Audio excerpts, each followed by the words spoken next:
Bonjour, bienvenue dans Sphère économique. Le sujet du jour, le PERP, avec Alexis de Rosière, d'ERES. Alors peut-être Alexis, un premier mot pour vous présenter votre société. Bonjour, donc Alexis de Rosière, je suis associé de 163X, filiale d'ERES spécialisée dans la retraite individuelle, avec la création d'une offre PERP assez récemment. Merci Fabrice de me recevoir aujourd'hui.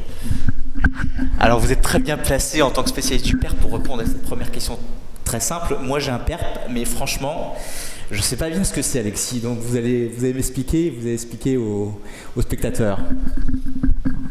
Alors le PERP c'est assez simple, c'est une manière d'économiser pour sa retraite.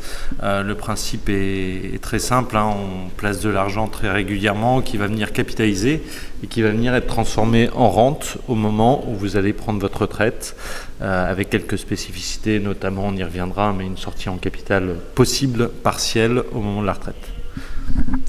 Alors, question toute simple, quels sont les avantages ? Alors, d'abord, pourquoi économiser pour sa retraite ?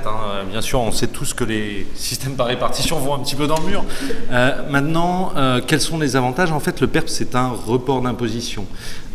Donc, ce que l'on va investir dans un contrat PERP va venir en déduction de sa base imposable. Donc, selon votre tranche marginale d'imposition, 30, 41, voire 45% pour les plus chanceux, vous allez économiser autant sur la somme investie. 10 000 € investis va faire 4 500 € d'impôt en moins pour les plus chanceux. Cette somme va être capitalisée et va être transformée en rente qui, elle, sera fiscalisée au moment de la retraite avec certains avantages, un avantage ISF, et un avantage sur des prélèvements sociaux qui seront très réduits par rapport à l'assurance vie, qui seront inférieurs de plus de la moitié, puisqu'on est à 15,5% en assurance vie et à 7,4% dans le cadre du PERP. J'ai ouvert un PERP, c'est vrai que je n'avais pas en tête tous ces avantages, mais je n'ai pas non plus tellement en tête comment il est géré. J'ai jamais eu tellement de reporting là-dessus. Qu'est-ce qui se passe quand on ouvre un PERP ? On choisit un mode de gestion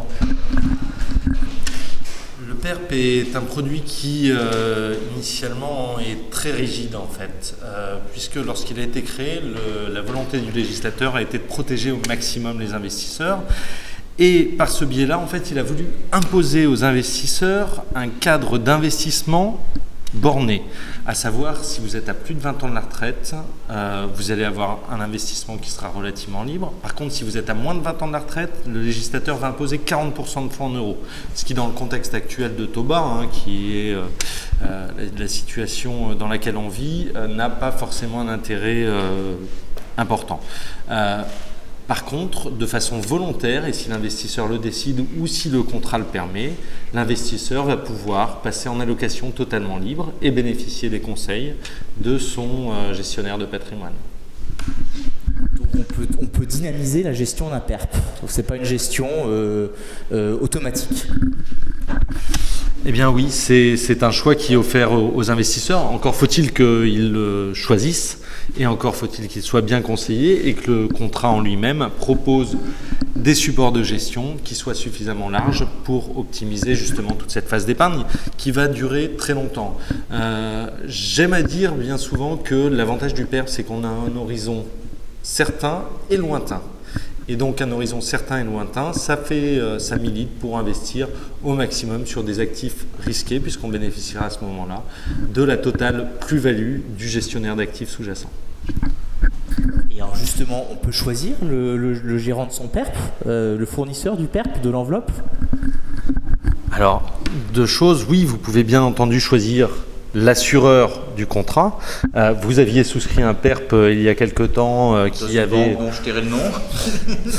je ne me prononcerai pas sur le contrat en question, mais vous avez justement, le PERP fait partie des rares contrats qui sont transférables. Et donc, vous pouvez, si votre contrat actuel ne vous permet pas d'avoir accès à une gamme de gestion très large, vous pouvez transférer le contrat chez un nouvel acteur du marché et ainsi bénéficier des options de gestion les plus larges avec la plupart des sociétés de gestion de renom, dont je dirai le nom également aujourd'hui. Merci beaucoup Alexis, et puis suite à cette introduction, on fera sans doute un autre épisode sur le PERP, cette fois-ci avec encore davantage de détails. Mais merci pour ces explications très claires. Je vous en prie.